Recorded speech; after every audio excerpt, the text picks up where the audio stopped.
grab your entire cheek and then whistle.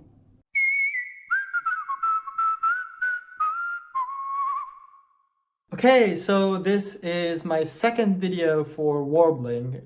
If you haven't watched the first one, I recommend you do so because it will give you a good idea of what warbling is and how it sounds like. Now, this is a different way of doing it. Oh my god.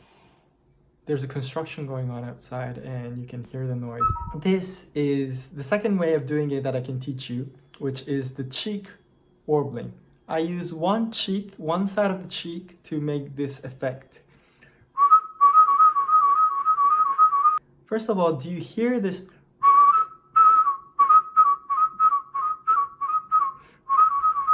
Sudden change in the pitch? This is what warbling is, and it's made by changing your oral capacity. So I'm inflating my cheek to change my to make my oral capacity larger. When I inflate my cheek, the oral capacity should be getting larger, but I get a higher note.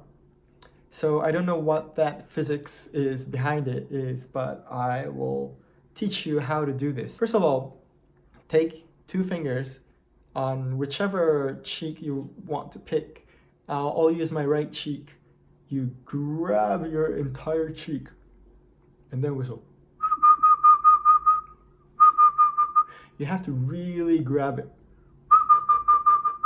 And then, while you're whistling out, you pull your cheek.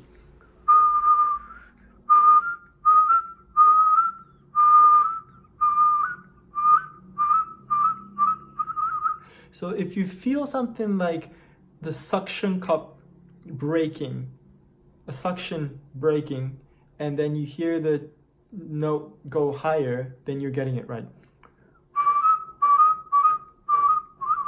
So that's the first step. You kind of get the feeling of how this sudden note change is happening. Next one is try to inflate one side of your cheek while you're whistling.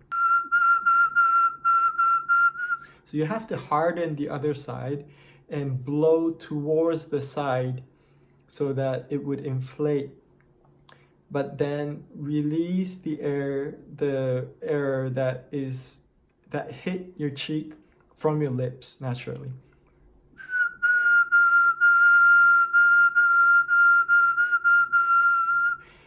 And once you get that, now we're gonna do the other way around. We're gonna push the cheek back in with this finger.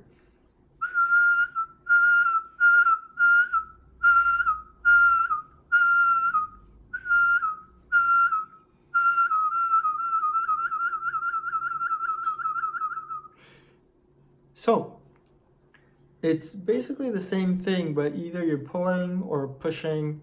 It's the difference between normal whistling and having an extra space in one side of your mouth. And now, if you know how to inflate one side of your cheek, you should be able to deflate it on your own.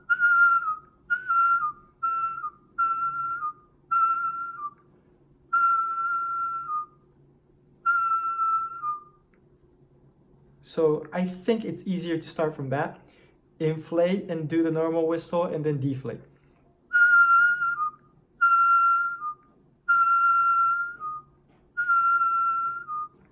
And then once you got that down, you inflate from the normal whistle.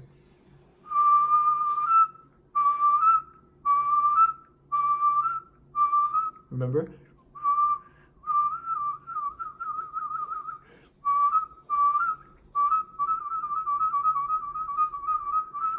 And once you know how to control the right side cheek or the left side cheek, whichever you pick, try taking the hand off of the other cheek where you were supporting the cheek so that it won't inflate, and try to do it just with your breath control.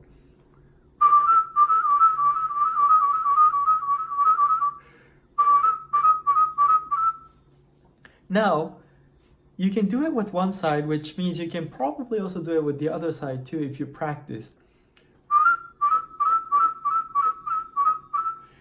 And you may have already noticed, but if you use both, then you can create a 3-step warble.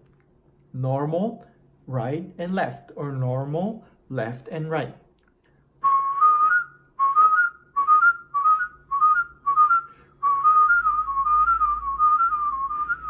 And you do this turn.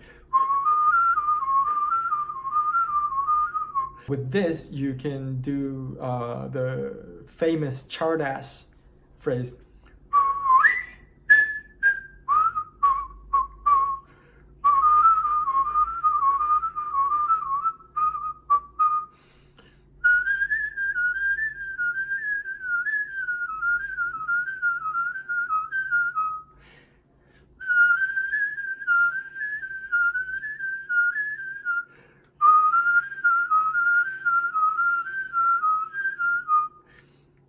See what I did?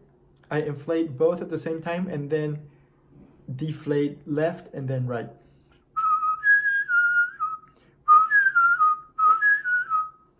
So this is the cheek warble, and it will take some time to get used to it and be able to control it, but it gives a really clear and nice tone once you get used to it, compared to the tongue whistle, which has some tongue movement noises.